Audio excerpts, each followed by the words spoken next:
Manejo de los tumores de la cavidad oral. El caso que vamos a discutir en esta presentación es un paciente de 68 años que consulta por una lesión ulcerada de 2,5 por 2 centímetros en el borde lateral derecho, tercio medio de la lengua oral, de 6 meses de evolución. No presenta adenopatías cervicales palpables, está asintomático, su radiografía de tórax es normal y es consumidor de tabaco, un paquete por día, con consumo de alcohol moderado, y una biopsia previa realizada informó carcinoma escamoso moderadamente diferenciado infiltrante. Las preguntas que debemos contestar son: ¿qué estudios son necesarios para la correcta estadificación y planificación del tratamiento? ¿Cuál sería su estadificación de acuerdo al TNM en su 8ª edición? ¿Cuáles son las opciones terapéuticas para el manejo inicial del tumor primario y del cuello? ¿Y cuáles serían las eventuales terapias adyuvantes al tratamiento inicial? Los conocimientos previos que son necesarios para esta presentación son aspectos de la epidemiología, de la etiopatogenia, la anatomía patológica, los aspectos clínicos y la estadificación básica TNM de la 8ª edición. Respecto a los subsitios de la cavidad oral, estos son el labio superior e inferior, la lengua en sus 2/3 anteriores, el piso de la boca, la encía superior e inferior, la mucosa bucal o mucosa yugal, el trígono retromolar y el paladar duro. Respecto a las frecuencias de la localización en los distintos lugares, es la lengua la ubicación con mayor incidencia de tumores, seguida por el piso de la boca, como ven en el gráfico. Las demás localizaciones tienen porcentajes de incidencia de los tumores similares. Los contenidos de esta presentación serán la estadificación según el TNM, algunos aspectos clínicos del diagnóstico, algunos aspectos de las imágenes, las consideraciones sobre el tratamiento del primario, básicamente los abordajes que tiene la cavidad oral, el manejo del cuello, aspectos de la adyuvancia y finalmente conclusiones y un algoritmo de manejo final. El TNM clasifica esta lesión como un T2, es decir, un tumor de menos de 2 centímetros con una profundidad de invasión de más de 5 milímetros, pero menos de 10 milímetros, o bien un tumor de 2 centímetros hasta 4 centímetros con una profundidad de invasión de menos de 10 milímetros. Del punto de vista de la estadificación, esto corresponde a un estadio 2, N0, M0 según el TNM.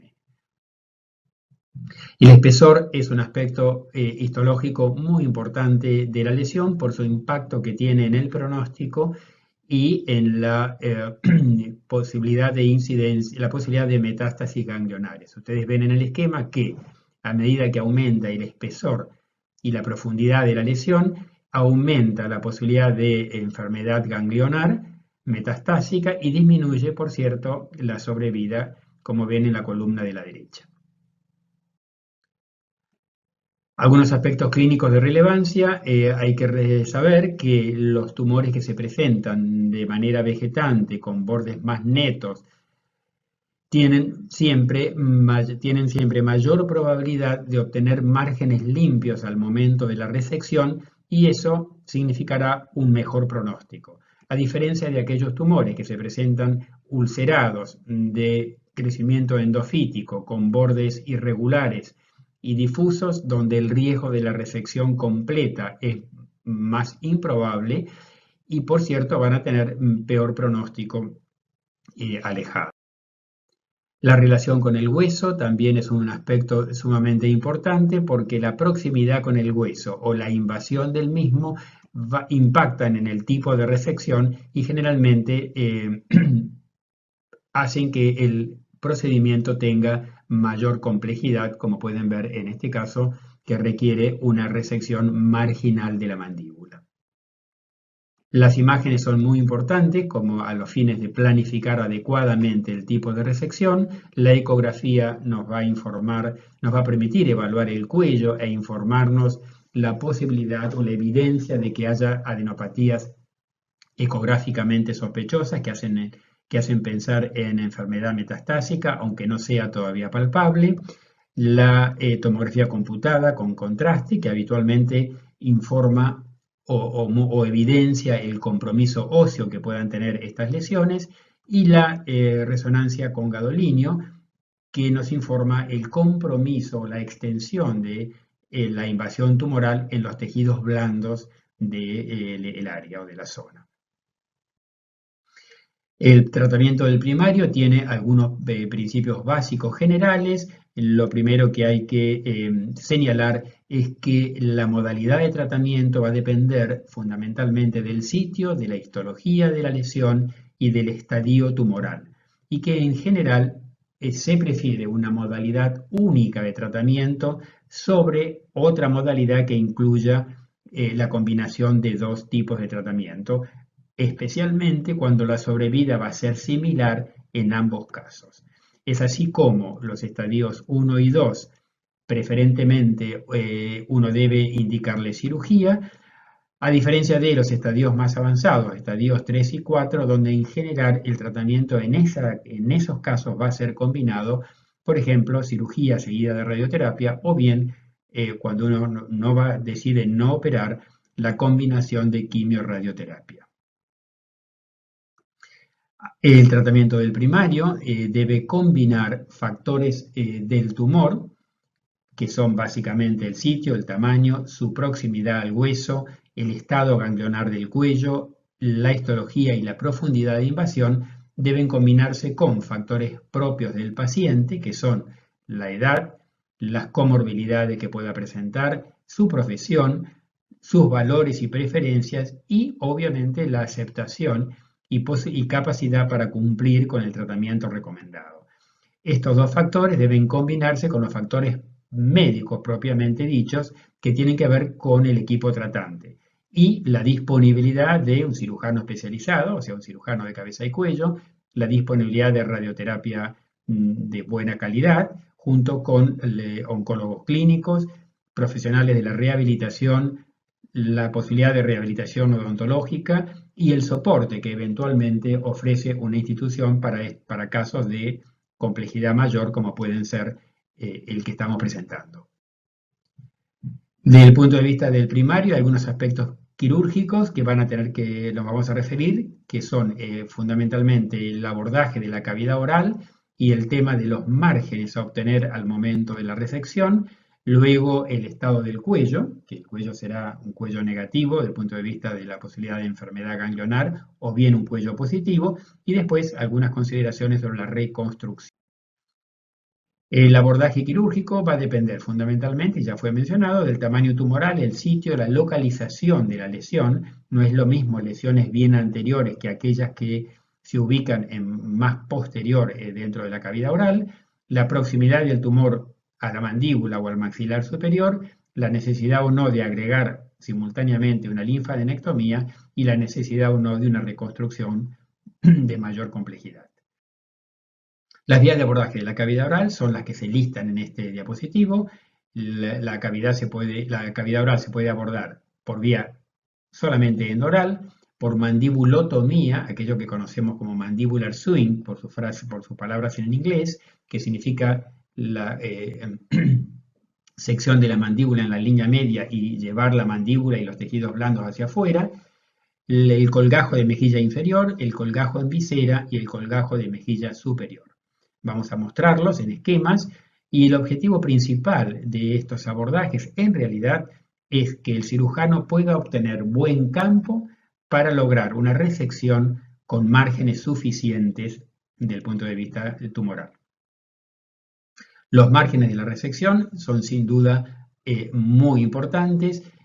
tanto es así que el objetivo de máxima del primer tratamiento cuando va a ser quirúrgico justamente es obtener o lograr una resección completa del tumor con verificación histológica de márgenes limpios. Respecto a la definición de márgenes, se considera que los márgenes, cuando el límite de sección pasa a menos de 1 milímetro, el margen se considera muy cercano o positivo. Se considera margen cercano cuando pasa entre 1 y 5 milímetros del límite de externo del tumor, y se consideran márgenes negativos cuando la sección pasa a más de 5 milímetros del límite externo del tumor. Hay alguna controversia con respecto a la relación entre distancia del margen y recurrencia tumoral. En este estudio se ve muy bien cómo a medida que aumenta el margen en milímetros, disminuye la recurrencia tumoral. Pero parece verse que a partir del milímetro, después la recurrencia, el nivel de recurrencias en realidad se mantiene más o menos estable. El abordaje endoral permite realizar glosectomías en general parciales para extirpar tumores pequeños de la lengua oral, piso de la boca, de la mucosa yugal y del paladar duro. En general, tumores T1 que no superan los 2 centímetros en su diámetro mayor. Cuando las lesiones son más importantes, que alcanzan a ser un T2, es decir, se acercan a los entre 2 y 4 centímetros, es necesaria una resección de la mitad de la lengua oral, una resección que pasa por la línea media y llega prácticamente hasta la base de la lengua, en general marcada por las papilas gustativas o la B lingual. En este caso, la reconstrucción se hace con el mismo tejido de la lengua, llevando la punta de la lengua hacia atrás y suturándola hacia la base de la lengua, lo que deja una lengua más corta, pero funcionalmente adecuada. Cuando el tumor es más importante, es más grande, se acerca a un T3 o bien está ubicado en la región más posterior de la lengua, es necesaria lo que se llama el mandibular swing, es decir, hacer una labiomandibulotomía por la línea media, abrir el labio y la mandíbula y abrir el piso de la boca hacia atrás, de manera que permita llevar la mandíbula hacia afuera y ampliar la cavidad oral para que el cirujano pueda realizar una resección más cómoda y obtener buenos márgenes, en particular el margen posterior, que suele ser el más difícil de obtener. Cuando hace falta una resección más importante o bien que va a requerir una resección parcial o total de la mandíbula, es necesario utilizar lo que se llama el colgajo de mejilla inferior, que parte el labio en la línea media y después separa la mejilla de su inserción en el hueso y expone la mandíbula por su cara externa. Esto permite hacer resecciones en lesiones ubicadas en la región lateral de la encía, de la mucosa yugar o del trígono retromoral, en particular aquellas que van a requerir una resección parcial o total de la mandíbula. Como ven aquí, esta es una resección marginal de la mandíbula hecha a través de un colgajo de mejilla que permite el abordaje adecuado para realizar este tipo de resección. Cuando la lesión es más importante, especialmente o extensa, especialmente cuando se ubica en la región anterior del piso de la boca, es necesario un colgajo en visera que permita exponer tanto en la región de partes blandas de la región anterior de la cavidad oral, así como la mandíbula y poder realizar resecciones extensas tanto de las partes blandas como de la parte ósea, en este caso una mandibulectomía marginal extensa de todo el arco anterior de la mandíbula. Cuando las lesiones se ubican en la región ya de la encía superior o involucran el paladar duro, es necesario un colgajo de la mejilla superior que permita ampliar, como ven en el esquema, la cavidad oral y realizar una resección adecuada de los tumores que se ubican o en la encía o en el paladar duro o en localizaciones más posteriores. El estado ganglionar,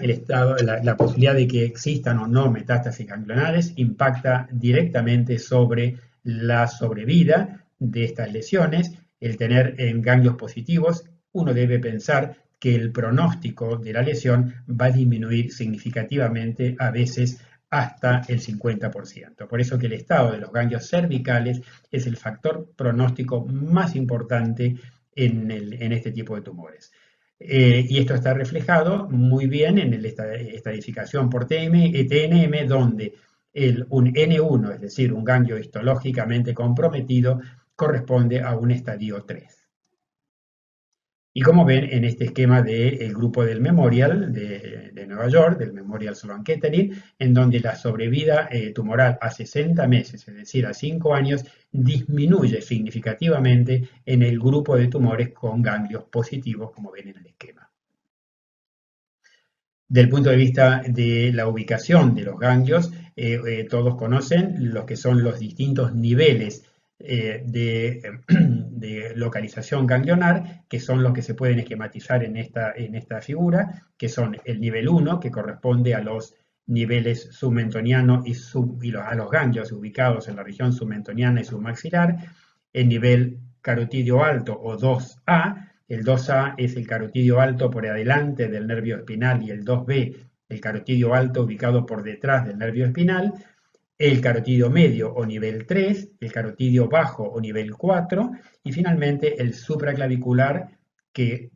puede dividirse en supraclavicular alto o 5A y el supraclavicular bajo o 5B. En general, uno debe saber que la progresión de las metástasis ganglionares en este tipo de tumores suele ser secuencial y es predecible según la localización. En general, hay un grupo selecto de ganglios que están en mayor riesgo de compromiso inicial. Y también es real o es cierto que en los tumores escamosos, en particular de cabeza y cuello, casi prácticamente no hay skip metástasis, es decir, aquellas metástasis que saltean alguna estación ganglionar. Del punto de vista de la frecuencia, son más frecuentes las metástasis ganglionares en los tumores de la lengua y del piso de la boca que en los tumores del maxilar superior, paladar óseo o la mucosa yugal. En general, los ubicados en los tumores de la cavidad oral, las metástasis ganglionares se van a ubicar con mayor frecuencia en el nivel 2 y en el nivel 1, con una incidencia que es la que ustedes ven en el esquema. Más del 70% en el nivel 2, casi 30% en el nivel 1. La posibilidad de enfermedad ganglionar oculta es sumamente variable, pero va de los 6 a más del 40% de los casos de los tumores ubicados en la cavidad oral. Y también ven otra situación que se mantiene como regla bastante básica, es que a medida que los tumores se localizan más posteriormente, presentan mayor incidencia de ganglios positivos. O sea, siempre es mayor la incidencia de ganglios positivos en la orofaringe y en la hipofaringe que en los tumores ubicados en la lengua o en la lengua oral. Respecto al manejo del cuello, empezando por el cuello cuando es N0 clínico, uno debe pensar en realizar una linfadenectomía electiva, es decir, cuando no palpa ganglios positivos o cuando la ecografía no muestra ganglios sospechosos, debe pensar en hacer una linfadenectomía electiva cuando el riesgo de la enfermedad subclínica sea mayor del 20%, que es lo que ocurre habitualmente con los tumores de la cavidad oral. Y también pensar en linfadenectomía selectiva cuando la resección del primario va a requerir de un abordaje por vía cervical, como algunos de los que mostramos anteriormente. Y también toda vez que un paciente presente por cuestiones de vivienda o de dónde proviene, donde el seguimiento puede ser difícil de lograr. Frente al cuello N0, entonces, uno debe pensar en agregar una linfadenectomía electiva, cuya técnica fundamental o básica es la que se conoce como linfadenectomía supraomoyoidea o vaciamiento supraomoyoideo, que consiste en la remoción del tejido célulo-ganglionar de los niveles 1, 2 y 3, es decir, submentoniano y submaxilar, carotidio alto y carotidio medio.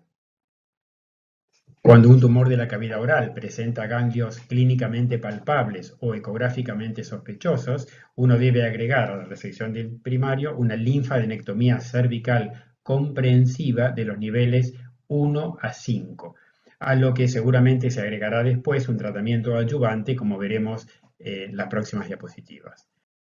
No hay duda de que realizar linfadenectomías electivas en aquellos tumores que merecen tenerla mejora significativamente la sobrevida, tanto global como sobrevida específica, como vemos en este trabajo, en donde la diferencia entre tratar los pacientes con cirugía electiva versus esperar que el ganglio se haga palpable es claramente superior en el grupo de cirugía electiva. Respecto a la anatomía patológica, la anatomía de este paciente fue informada como un carcinoma escamoso moderadamente diferenciado de 23 milímetros por 20 milímetros por 14 milímetros de espesor, con una profundidad de invasión de 11 milímetros. Sus márgenes estaban libres, el más cercano a 5 milímetros, no presentaba infiltración perineural ni infiltración linfovascular.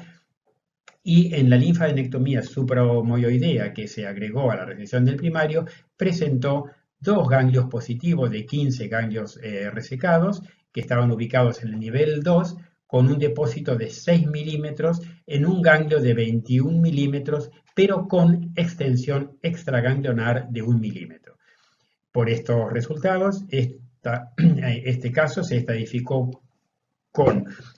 una estadificación patológica como un PT2N3B, y eso es por la extensión extraganglionar M0. Respecto a los tratamientos adyuvantes, la radioterapia postoperatoria es el más utilizado. Las indicaciones de radioterapia postoperatoria en este tipo de tumor son lesiones que han sido resecadas con márgenes cercanos, es decir, con menos de 5 milímetros del límite externo del tumor, cuando tienen más de 2 ganglios positivos, cuando se trata de tumores T3 o T4, cuando hay extensión extracapsular, infiltración perineural, invasión linfovascular, o bien toda vez que se opere una recurrencia tumoral o cuando existen factores o variantes histológicas adversas, como pueden ser los tumores muy indiferenciados. Como algoritmo final o de resumen para un tumor ulcerado de la lengua oral como el que hemos presentado, primero se parte de la biopsia en general por vía endoral con anestesia local que confirmará, como en este caso, un carcinoma escamoso infiltrante. Luego será necesario la evaluación del mismo para planificar adecuadamente el tratamiento a través de las imágenes, que son la ecografía, la tomografía y la resonancia, como vimos. La ecografía nos va a mostrar el estado ganglionar del cuello, la tomografía el eventual compromiso óseo y la resonancia en general la magnitud de la infiltración de tejidos blandos, en el caso de la lengua, si supera o no la línea media. Cuando el estado ganglionar por clínica y por ecografía no parece tener adenopatías sospechosas o palpables, será necesaria agregar una linfadenectomía, en este caso electiva, que será un vaciamiento supraomoioideo. Cuando el estado ganglionar es positivo, en el sentido de que tiene una adenopatía palpable o ecográficamente muy sospechosa, habrá que agregar una linfadenectomía más extensa que involucre los niveles del 1 al 5. Cuando frente al compromiso óseo, cuando este no existe o no se presume un compromiso óseo, en general la resección se va a poder hacer por un abordaje solamente endoral. Cuando hay algún tipo de compromiso óseo, el abordaje va a requerir en general de algún tipo de mandibulectomía, como hemos visto en los abordajes mostrados previamente. La resonancia nos va en general mostrar, en este caso, si el tumor supera o no la línea media o se extiende más allá de la línea media. Si no es así, o sea, si no supera la línea media, va en general a tratarse con una hemiglosectomía, como fue en este caso, o en el caso que superara la línea media, va a requerir una reconstrucción que en general necesita o requiere de colgajos microvascularizados en el momento actual. Como conclusiones entonces, ¿qué estudios son necesarios para la correcta estadificación y planificación del tratamiento de este paciente? como hemos dicho, una ecografía cervical, una resonancia y una tomografía, tanto de la región maxilofacial como del tórax. Para la estadificación según TNM de la octava edición, en este caso se trató de un T2N1M0. Las opciones terapéuticas para el manejo inicial del primario y del cuello, en este caso fue una hemiglosectomía junto con una linfadenectomía supraomoioidea, y como tratamiento adyuvante posible, dadas las del informe anatomopatológico, se agregó la radioterapia como adyuvancia en este caso. Finalmente, para un comentario sobre la bibliografía recomendada para este tipo de tumores, es tal vez el libro más completo, sea el del Dr. Jatin Shah, del Memorial de Nueva York, que en su quinta edición muestra todas las opciones para este tipo de tratamiento, así como las guías de práctica clínica, que las más conocidas y tal vez la más importante sea aquella que produce la que se conocen como NCCN, o sea, la que produce la organización conocida como National Comprehensive Cancer Network. Muchas gracias.